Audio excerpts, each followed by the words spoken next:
Hello, everyone. Welcome to William in the Magic Box. Today on our show, we're going to have Eric. Eric is from Atlanta in the USA. So let's see what Eric has to say. Enjoy the interview.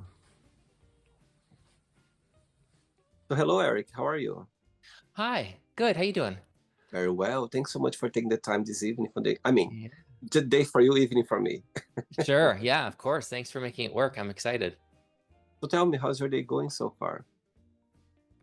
You know what? Honestly, for a Monday, it's pretty good. I've had some pretty good productive calls, which rarely happen on a Monday, and I got a good workout in, so I can't complain. How about you? It's been Monday great as night. well. It's been a beautiful day as well for me.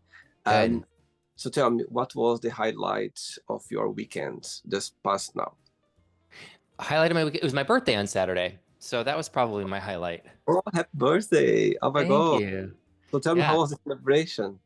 it was great. My boyfriend, my partner flew in. He lives in Houston right now, and for my birthday present, he flew in my best friend from LA. So the three of us did a drag brunch Saturday and then took a nap, which was great. And then just did a nice dinner at night. And I was in bed probably by 11. It was great.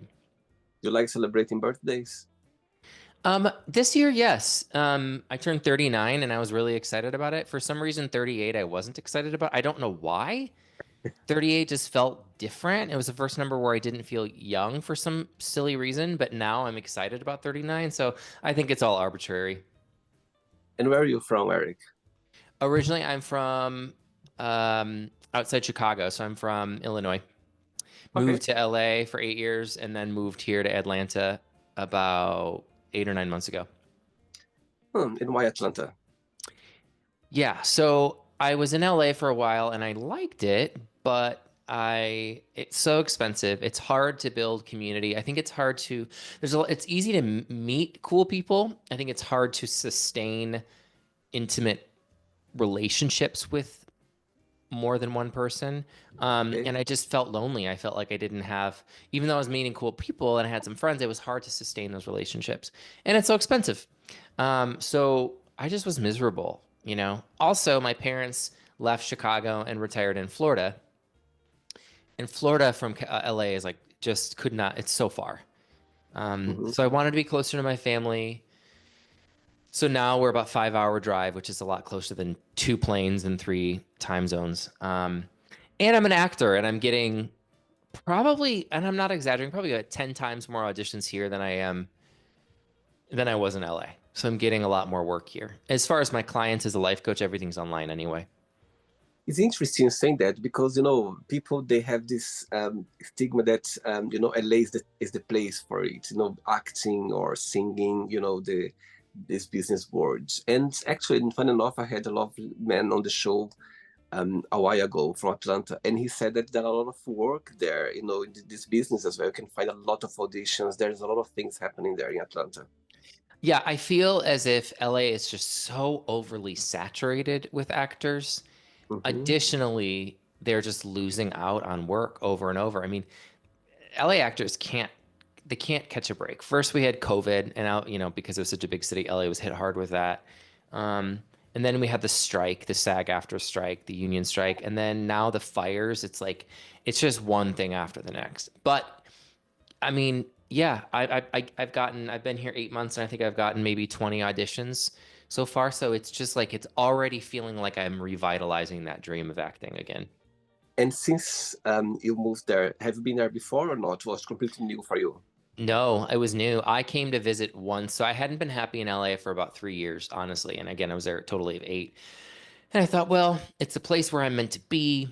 Just stick your, don't complain, just figure out how to build community. And because I'm a firm believer of I'm the common denominator of everything that happens in my life. So I can make changes to my life, maybe change my mindset, maybe have more dinner parties, maybe figure out how to make friends. And I did that. And I was starting to do that deeper. But I just wasn't happy. So I'm like, fine. If there's one city I could live in outside of LA, I knew on paper it was Atlanta. I didn't want Chicago weather again.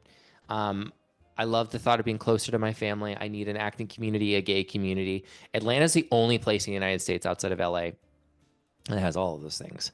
Grant, I say Wow. that and it was like 18 degrees today, but it's still not Chicago. And so I visit and I remember, you don't know what you don't know. And when I visited, I thought I would hate it. I didn't know I thought that until I liked it. And then I was like, oh crap, I really like this. And I Wow. realized that I am just like everyone else, not everyone else, but so many people in LA think LA is the best and there's nothing better than LA, even if they haven't visited. That was totally me. And I came to visit and I was like, oh shoot.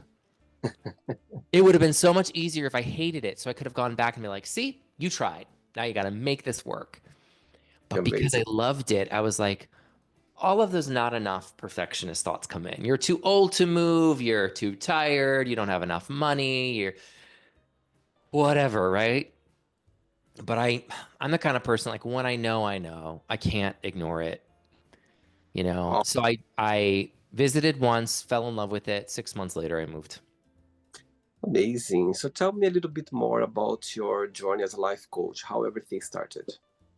Yeah, that happened in LA. I've been a coach for almost 4 years now, and like I said, I was an actor, but I was also a property manager, and I was miserable. I was miserable in my day job, and I was tired of, every time I would get an audition, thinking, "Oh, this audition will save me from a job I hate." Just wasn't healthy, and it wasn't aligned with who I am. And I can't tell you the number of times I cried, either to my mom or to God, like, what is my purpose? Why am I here? I can wait for auditions. There's only so much I can do, but like, I want to help people. I want to make a difference. And I truly believe that when you ask God, universe, source, whatever you want to call it, you receive you every Yes. time. And so when I Yeah. ask for what my purpose is, it's like, okay, it's like almost like, okay, he's ready. You know, I can't tell you how it worked out, Kismet, I guess, but I befriended someone who was a former tenant when I was a property manager. Um, Man married to another man who was studying to be a therapist and at the time was a life coach. He became my life coach, and I realized, oh, maybe this is what I want to do. So that kind of is where it started. That is when I was like, at that time that a lot of life coaches make the mistake of like, I can help everyone. And all coaches know, like, when you say you can do everything, you end up doing nothing because, like, why would you trust me? It's like going to a restaurant with 9 million things on the menu. It's like, okay, none of them are good. Right. Um, and so I was like, okay, what's my niche? Who am I going to help? Along that same time, William, is when um, I got one video that I had created about 6 months prior on TikTok that went viral on the wrong side of TikTok. And it's Oh, funny, I just reused it on YouTube. I'm trying to build my YouTube, so I use the same video. I'm like, this ruffled some feathers. It's this video called Gay God, where I dress up as this cartoon version of God, and I say, yes, I'm God, yes, I'm gay.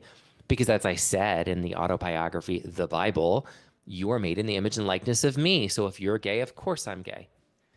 Obviously, it's a metaphor, which some people don't understand. Oh my gosh, William, the number of people that said, I'm going to hell. Look at this in- Bible verse, all in the name of love. And I was like, I feel so unsafe here. And at the time, I was like 35, 36. And I was like, if I feel unsafe, what does it feel like to be like 15 in a Pentecostal church where you're hearing your father preach about the dangers of homosexuality? And this is an example of a client I have, right? wow. And it really tapped into a lot of my unresolved trauma from my past. Yeah. My family was accepting, but we were very apathetic of Christianity. We were apathetic Catholics. I started going to an evangelical church in high school. Nothing about religion or sexuality were just talked about. I love my parents, but it wasn't talked about. So I went with what I saw, which was you get married to someone of the opposite sex at a young age. And at the pulpit, I heard someone talk about how homosexuality is wrong. So at a young age, I would have rather been not alive than gay. And now, again, like, how did I get here? I don't know. But now I look back and I'm like, oh my God, I never want anyone to Mhm. ever think that they are anything less than good in the eyes of God because of their sexuality. Yeah. And so that's kind of how I got into that mission because I realized it was tapping into what I hadn't resolved yet, making me Mhm. realize, oh, there's a lot of abuse still out there, spiritual abuse, a lot of spiritual gaslighters, a lot of gay men that struggle with not having perfection or with too much perfectionism or people pleasing or feeling like they're not good enough, like they're a failure, feeling bad about who they are. And so that's when I was like, this is it. I would say within 6 months, not I would say, no, that's a fact. Within 6 months, I was a full-time coach and I quit Wow, my job as a property manager. So it went from being like, I can't tell anyone I want to be a life coach. That's so cliche. I live in LA. Great, I'm a life coach. That or a fitness coach, right? To like a hobby to within 6 months of a full-time job. And I love it. amazing. Okay, so during the interview, I'm going to explore a little bit more about your life and also about your journey so far, okay? Yeah. Eric, are you ready to go on a beautiful journey through your memories in life and share your point of views? Oh my gosh, now I'm nervous. I don't know. Am I ready? Yeah, I'm ready. Welcome to William and the Magic Box. Woo. Be my best friend.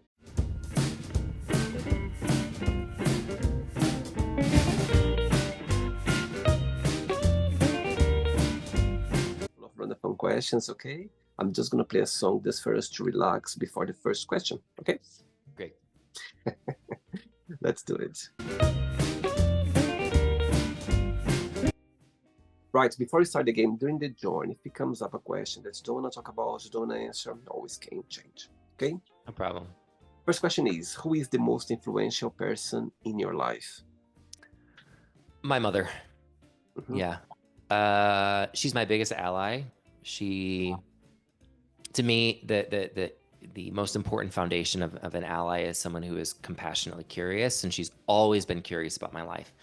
Never judgmental, always open to allowing me to explore, always a safe space to talk to. And I think again, because part of it was because I knew she cared because she was genuinely curious.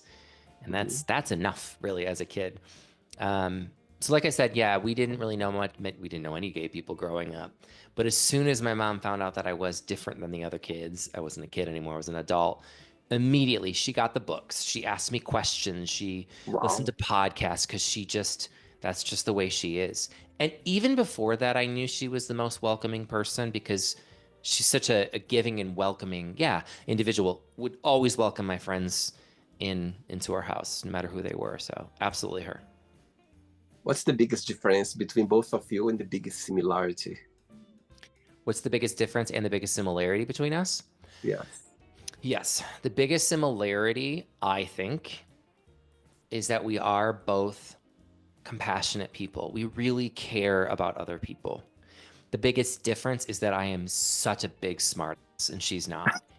And so, like, I think I'm pretty quick witted and sometimes really stubborn. I'm a Right. Capricorn. I'm German. I'm gay. Like I'm all of it, right? Youngest child. So like I'm very quick with my responses. I'm very stubborn, and but I think the plus of that is I get shit done. My mom is not. Well, I'm not saying she doesn't get shit done, but she is compassionate. She's kind. She's a good listener. I could take a page out of her book for that. Oh, okay. Your mom is watching this interview right now, and you have a moment, an opportunity to send her a message. What would you say? Oh, she already knows everything I already just said. I'm pretty open with her about all of this. But I would say that I love her and that she's my favorite person. And I know that I wouldn't be here doing this work that I'm doing if it were not for her. Beautiful. Cool.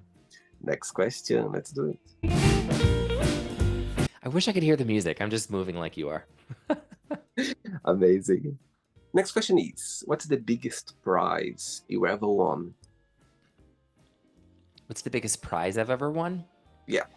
Okay, the biggest prize I'd ever won was a mountain bike my senior year of high school Uh-huh. because I had perfect attendance for 4 years in a row.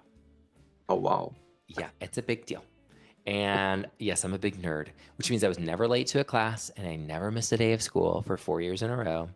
And I got a mountain bike for it. That mountain bike, which I ended up selling, was a symbol of my perfectionism at the time.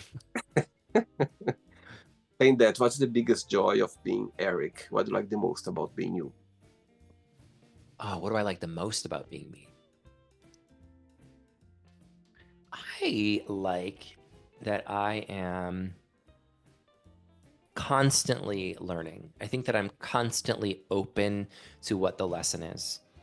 You know, people wiser before me said that 85% of our fears are repeated on a daily basis, the same fear. And 85% of our fear never comes true. But the 15% of our fear that does come true is either never as bad as we think it's going to be, or we learn a valuable lesson for it. I am always, always looking for what is the lesson I can learn from this experience. I just think it makes life more enjoyable, at least for me. What's the most valuable lesson that life has taught you so far? The most valuable lesson that life has taught me?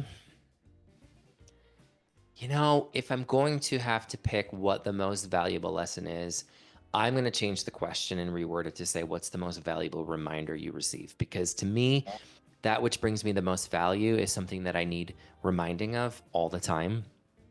And it's that I'm enough.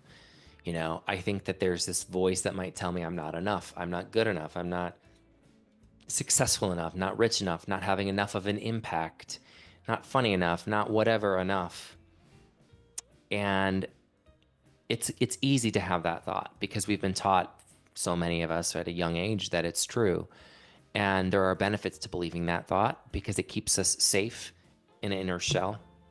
But what happens when you stay in your shell? You don't evolve, you don't grow, right? And so I think the most valuable lesson that I'm constantly reminding myself is, in trying to embody, is this belief that I am enough. Beautiful. Next question, Eric. Let's do it. Okay.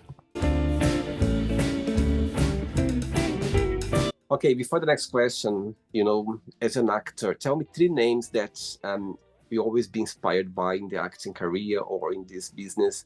3 names that always, you know, people who always inspire you. Yeah. Oh my gosh. 2 names you said? 3. 3. First one that comes to my mind is Steve Martin.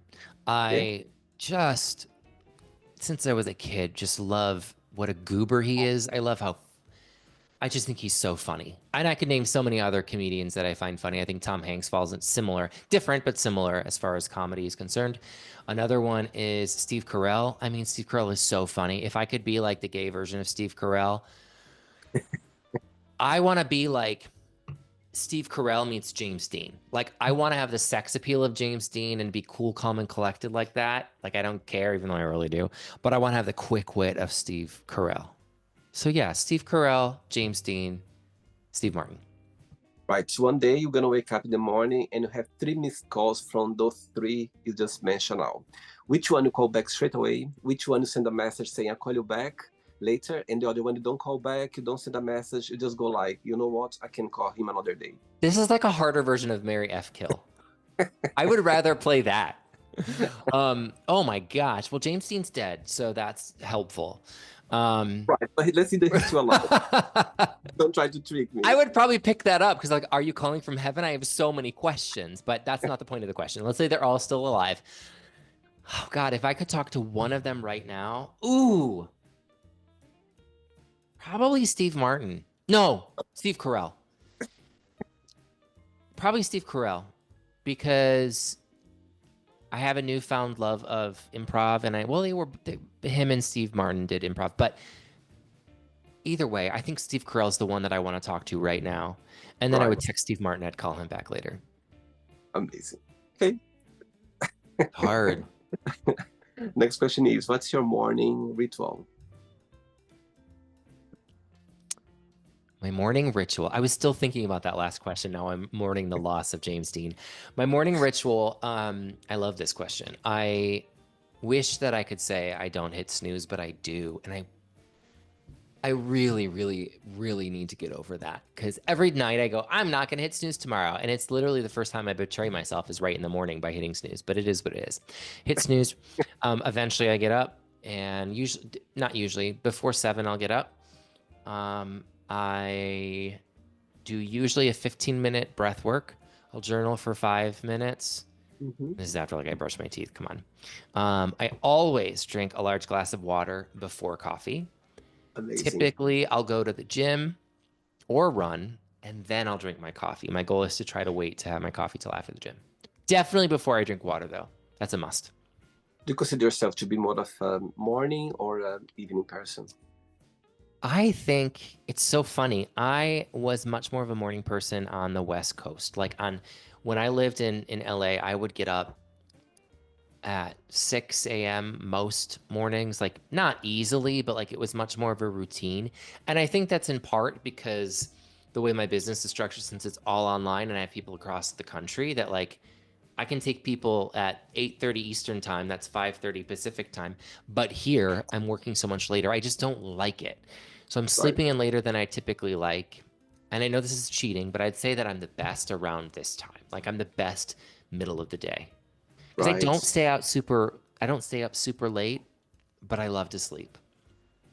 And did you always have the habit of writing your journal or not? You just started. No, that started before I became a life coach. That was a part of my own journey. You know what it was? So I joined something called high impact coaching when I first figured out my niche. When I figured out, okay, I can't do this, I can't help everyone. So who am I going to help? Mm-hmm. And when I decided that I want to help other gay men free themselves from religious shame, I joined a program called High Impact Coaching. It's a program designed to help you to help others, to help you grow your own business. There's so many aspects to business ownership, Mm-hmm. marketing, sales. I don't like the word sales, but sales calls, things like that. So I knew I needed the help, but what I didn't know is that 80% of the work is mindset. And I didn't know that until I started this program. Mm-hmm. And so I started journaling on a daily basis. When I started my program and high impact coaching, I would journal about 10, 15 minutes in the morning and about 5 minutes before bed religiously for a good year. Amazing. Now, some of those aspects are more of like appointment based. So we call it like a fear journal where like I have a lot going on in my head. I need to get it onto paper. I think it's important when you start out this work, whether it's starting a business or, one of my clients, with fear journaling every day.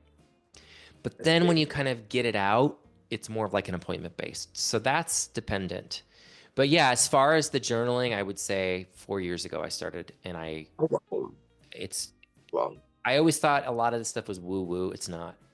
And to tell you the truth, William, I would never ask a client to do something that I don't fully believe in and have learned from myself. So I Right. feel like if I have to stay steps ahead of my clients to make sure that this stuff is working. Amazing. 3 questions left. Let's do it. All right. Next question is, do you have a unique ability that you think no one has or you never met before? Do I have an ability that no one has? Yeah, a unique ability that no one has or you never met before. Do I have a unique ability that no one has? I don't think so. Uh-huh. That's such a boring answer, but No, not right or yeah. wrong. Not that no one else has. In part because like I am a firm believer of, what do they say? You are the common denominator of like you are an average of the 5 people you spend time with. So I want to spend time with like other really good coaches, really good actors, good improvisers. I never want to feel like I am unique in those crowds because I want to learn from the people that I spend time with, whether it's mindfulness, self-love, respect, or something in my career. So no. And what's the meaning of life for you? The meaning of life is the same as the meaning of life for everyone, which is what you make of it. I think the meaning of life is creating what the meaning of life that you want. Some people will lean on religion to tell them what the meaning of life is, and that's fine. So for Mhm. me, that didn't answer your question because now I'm like, crap, what's the meaning of life for me? I think for me, the meaning of life is to love myself, to love my higher power, to love the world around me. That's it. And never stop learning. Again, I think that's the journey of like being curious. There's the more we know, the more we realize we don't know. And That's this so is our true. playground, and we're gonna die. We're all gonna die. And no one actually knows what happens after you die. And that's Mhm. why I say, like, it's okay if the meaning of life is tied into religion for you, that's fine. One reason it's not for me anymore is because to me personally, it kind of squelched my curiosity, right? And so Mhm. it doesn't mean I don't follow in footsteps of Christ, but I don't believe I need to believe in Jesus as my Lord and Savior. I just feel like I'm missing out on the true meaning of life when I do that. So love myself, love those around me, love my higher power, and never stop learning. Beautiful. 2 questions left. Let's do it. You like dancing? I do, especially if I have like 1 or 2 drinks, but that's Conversation for another time. Tell me something, Eric. Of course, coaching people. I'm sure you deal with a lot of energy. You talk a lot, about some topics that can be very negative, can be very challenging as well. My question for you is, how do you what's the mechanism that you use to kind of somehow protect this energy, come from others to your personal life? There is a way for you to kind of somehow turn around the energy or just push away? Yeah, my God, it's such a good question. And yeah, it's a case by case. It's not the same all the time. I've tried different things. I would say the biggest thing is my daily ritual, which is the journaling, the breath work, which I do on a daily basis, the working out, meditation, having my own coach, having my own community when it gets burdensome, so I can kind of put it down and talk about it. But then also, like, in the moment, there's something to be said about not getting caught up in the story of my clients, right? So it's very easy for me to get swept up in this, like, oh, you were emotional, now I am emotional with you. It's easy to be an empath, but I think I don't think I serve them when I do that. So to kind of check that, and when I recognize I'm doing it, I put sort of like a barrier on between us. I don't take that on. It's not mine. And I can't help you if it becomes mine. Okay. So those are some things, both in the moment and preventatively. But additionally, I try to watch the media I take in, particularly lately in the United States. I don't need to hear about politics or the news. It doesn't make me feel good, and it's not going to change the world if I know it. So Right. I don't listen to politics right now. Again, that could change. I don't listen to true crime or like juicy, salacious gossip. Not saying there's anything wrong with that, or that, like, I understand the appeal of it, but I consciously listen to like 10% Happier podcast, and there's one there's several about mindfulness. I want to say one's called Untangled, something like that. But I'll always pick something out that sound, unless it's like upbeat music, because I don't need any more crap. There's enough, William, as much as I love trashy reality TV, which I do, like, Netflix has the worst and I love it. Like, oh my God, Selling Sunset and like the dating ones, I love them, but I can't. If I start a season, I have to finish it, and I can't. If I can't, I won't, because what happens is then subconsciously I start picking up on this like icky energy Yeah. with the conflicts that they're starting. And for anyone out there that's like, oh, come on, it's not that. Trust me, if you don't believe it, go on a media diet for a month and see how you feel. You will feel different. Same thing with comments. Like, I see so many negative comments, and when I see myself do it, I'm like, Eric, that's an addiction. It's one of your addictions. You think it's going to make you feel better. Like So eating true. hot Cheetos. My tongue is hurting. Why do I keep eating them? Stop eating them. That's no different with negative comments. So by just being mindful and by taking those things out, really helps with my emotional level. Wow, I love the honesty. It's so true because sometimes we get catch to this, trash clips, from different things on TV, but you just get it. Somehow it feeds your, I don't know if it's your ego, if your emotion, if your desire. There's something there that somehow it triggers. Sometimes just gets us involved somehow. And Understand it's your. easy. It's It's so very easy. easy to be Yeah, negative. It's very easy to yeah, gossip, to look for the conflict. William, I know when it's happening for me when when I need like a media diet or something, because I will get irrationally angry. Angry is not the word. Annoyed at like potential right. client. Oh, you just missed a call because you forgot. Oh, because your life is so much more important than mine. It's like, Eric, let it go. Reschedule. Like, what's one of the 4 agreements? Never take anything personally. It's not about you. Right. But those shows will make you think it's all about you, and you have to have conflict in order to keep things alive. It's not helpful. So true. Okay, next question is, what is the soundtrack of your life and why? Like, how many songs are you looking for? Um, what's the first one that comes to your mind? First, oh gosh. I don't know why, but the first person that came to my mind is Joni Mitchell, because I just love the album Blue. It's like one of the most transformative albums to ever exist, in my opinion. But now I'm thinking of other artists, and Shakira is my number one favorite artist of all time. Like, of all time. I could tell you Right. anything. I know everything there is to know about her. I love her as a human. I can't wait to Wow. see her in June. I'm so excited. She helped me learn Spanish. Like, she's my girl. But then and there's so many good lyrics, and this is one reason why I learned Spanish, because like I would translate the lyrics. I was such a nerd in college, from English to Spanish, or from Spanish to English. I mean, I'm like, oh, that's what that means. And like, she's such a poet. But now I'm also thinking of other people that I could listen to over and over. Like one of Sia's album that has Unstoppable on it, like was my anthem album when I moved to LA, because it's all about like I'm unstoppable, I can do anything.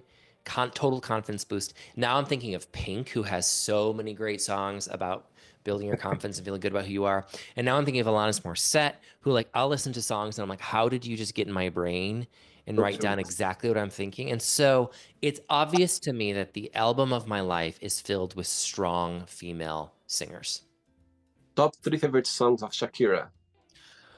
Oh, I want to say pass, because that's the hardest question. La Tortura is probably my number one. Love it.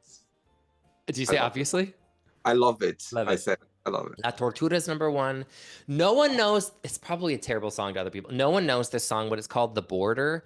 She did it with Wyclef Jean. You can find it on YouTube. It's not on any of her albums, but that's a deep cut, and it's just such a fun jam. Um, oh my God. I really love La Pared. There's two versions of it. The slower. Do you know that song? No, I don't think so. Maybe if I listen to it, I'm gonna Yeah. get. But There's like, two versions of it. There's a stripped down piano version. That's my favorite one. right. In that same vein, I love the song No, which, by the way, no means no in Spanish, in case anyone didn't know. And then there's another one she did, oh God, off of the She Wolf album that I love. It's in English too. What's it called? Give It Up to Me. Right. Love that song. So those are some of my favorites. My thing with Shakira is when I left Brazil, I was 19 years old, and I moved to Portugal before moving to England, in the UK, to London. And I remember this song, whenever was like explodes the words, and I was like, my God, because actually, fun enough, I got to know Shakira before she exploded around the world, when she had black hair. You Oh know what I yeah. mean? In Brazil, she was starting her career. She was traveling around South America, and I remember her, playing, her guitar with this black hair. And when she exploded around the world, I was like, my God, you know what I mean? Now it's a different Shakira right now. It's And she's brilliant. She knows exactly what she's doing. beautiful, and her hips is just like wow, like wow. Ojos Así is one of my other favorites. You know Ojos Así, right? That was Uh, back in the day. Not her original, not Laundry Service. That was from her next album. It's a pink background with braids, I think. Amazing. Last question, Anyway, Brett. we could talk about Shakira for an hour. Last question. Let's do it. But before the last question, I'm gonna ask you a tough question now. If one day somebody come up to you and say, okay, Eric, you just from now on, you can just follow a career as an actor in acting or as a life coach, which one you would follow? I'd say, don't tell me what to do. And I would say, watch me prove you wrong. And I would do both. We are very cheeky. I love it. But also, I would say, exactly, I'd say, ¿por qué no los dos? Because I think that they go hand in hand. As an actor, I know, I understand, and I understand the psyche. I understand because of so many years of character development and studying and trying different characters on, it's no different than as a life coach helping people try different thoughts and beliefs on. Additionally, as I continue to grow as an actor and gain more followers, both on social media and my podcast and other things like that, I know that I can reach a wider audience through that avenue. So I value the one-on-ones that I have with my clients, and also additionally will continue to pursue acting. Okay, I take your answer. Thanks. I was gonna say, is he gonna be kind to me today? Let's play now the word association game. Okay, I'm going to give away some words, just one word that comes to your mind. Quick thinking. Yeah. Okay, let's start with money, Power, fear, love, family, family, belonging, life, death, love, Loss. Religion. Spirituality. Sex. Connection. Politics. Divisiveness. Today is a big day in the US, yeah? We don't need to talk. I don't know what you're talking about. Next question. Friendship. Today is MLK Day, and that's it. Amazing. That's it. But I just want to point out, since we're talking about politics, notice how no one stormed the Capitol this year. Weird. Anyway, what was the next one? Oh dear. Friendship. Friendship. Intimacy. Desire. Longing. Regrets. Emptiness. Success. Ever evolving. Wish. North Star. Happiness. Contentment. Presence. Okay. One word for Los Angeles.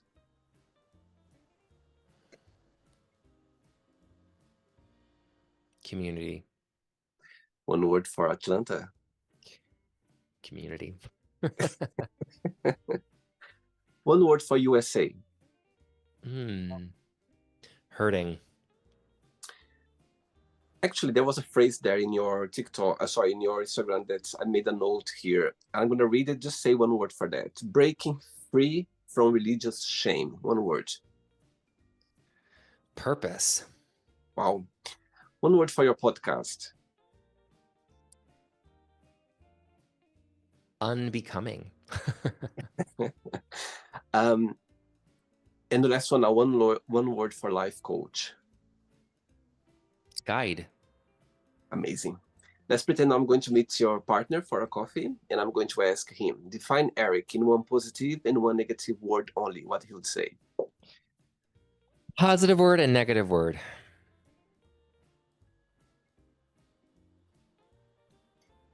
Something to the effect of, yeah, I think something to the effect of stubborn as well, which I think is a positive and a negative thing. Like when I want something, I get it done. And sometimes I forget to think of the people closest to me, right? Like I love him and he's my number one, he's my priority. But sometimes, like, especially after listening to clients for 10 hours, like I don't listen to him because I'm thinking about like what I'm doing, right? And so I think that he loves that I get stuff done. And I think that there are times where I need to connect on a deeper level with him.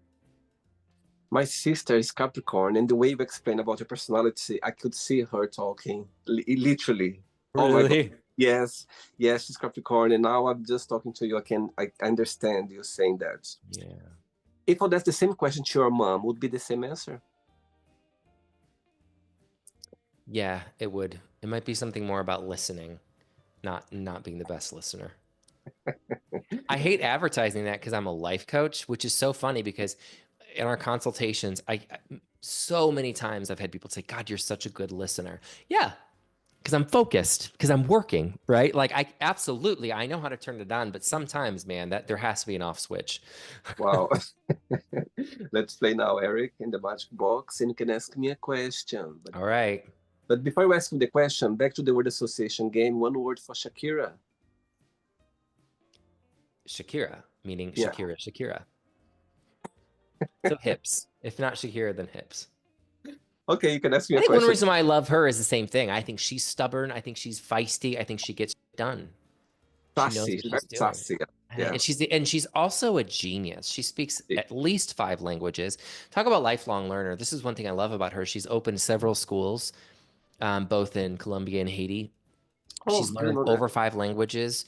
She decided to like pick up surfing one day, and she just picked it up over, I think it was over the pandemic, and shot videos of that because she just wanted to. Like she does stuff like that all the time. I love that. I love when people I think that's what keeps us young, is constantly learning. I just remember something. I was watching one of her interviews in the past, and I think she said once that she got Arabic background. I think her mom or her dad. Yeah, I remember that now. It's her mom or her dad. Yeah, it's one of her parents. Mm-hmm. Can I ask me a question now? Your question. Name 3 things you love about yourself. One of them to be physical. and then 2 of them not physical? Wow, what a great question. I might put this question in the magic box after that. Okay. May I? May I? Yeah. Okay, 3 things I like about me. One needs to be physical. Okay, I'll you know what? I'll go for my lips, and I'll tell you why. When I was a teenager, like growing up back in Brazil, I didn't like it for some reason. I thought it was too big. I thought I don't know, was something about it. You know, when you grow as a teenager, you have things about your body. So, Of course. and nowadays, I like it. I quite like my lips. Love that. The way the way I face life, the way I'm very approachable, my open-minded way of approaching life. I'm very open-minded. If someone tells me something that, I would never think about it, I would never understand, I would still be open-minded and understand somehow and accept it. I love that. Another one,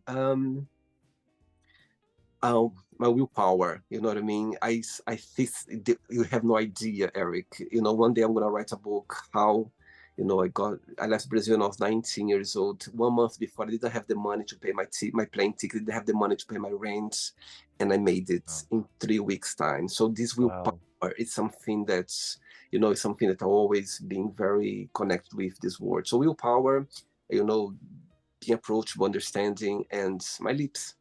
Yeah. I love all of that. Amazing. Good question. Good answer. Did you enjoy the interview? Loved it. Thanks again. Thanks for taking the time. I know you're a busy man. I know you are, I appreciate it. Schedule. And when people make time for us nowadays, it's a big gift because, as you know, we are always so busy. But before you go, Eric, if you can share a positive message or anything that you live by. Well, you asked for a quote. Can I give you the quote? Totally.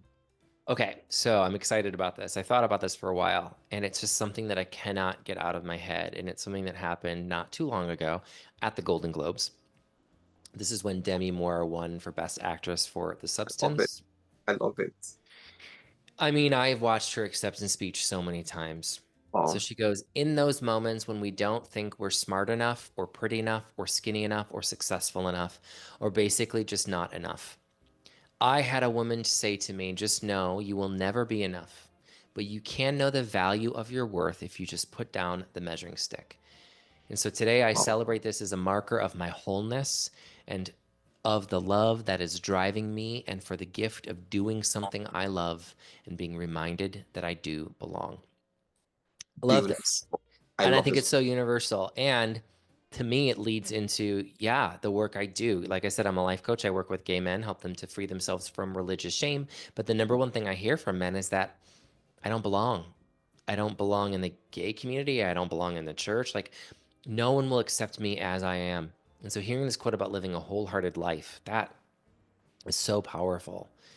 So if I may, I want to close, like if that speaks to any of your listeners, like I said, you're not alone, right? Like, community, making friends is a basic human need. It's literally written in our DNA that we need connection and community. So if you're struggling with this and you're a gay man, I'd love it if you'd reach out to me. I'd love to see if and how I can help you.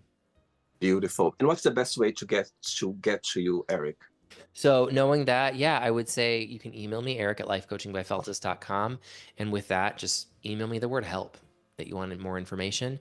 I can also give you a link to book a call with me in the show notes if you want. Guys, just click the link, answer a few questions. Or you can find me on Instagram @EricFeltus. Or YouTube now, Life Coaching by Feltus. Amazing. Thanks again. Have a great day. Thanks so much. Looking forward to it. Bye.